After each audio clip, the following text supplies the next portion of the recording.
ধুমা দিয়ে মশা তাড়ানো। কিভাবে আমরা ধুমা দিয়ে মশা তাড়াই। এই গোশালায় অনেক মশা ছিল, এখন বর্তমানে একটা মশাও নাই। দেখুন আমরা কিভাবে মশা তাড়াই।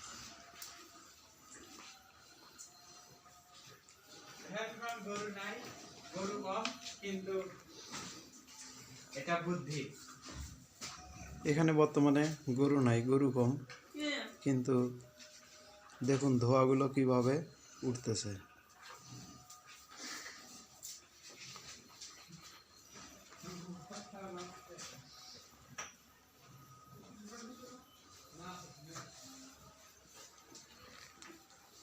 কত আরামে আছে।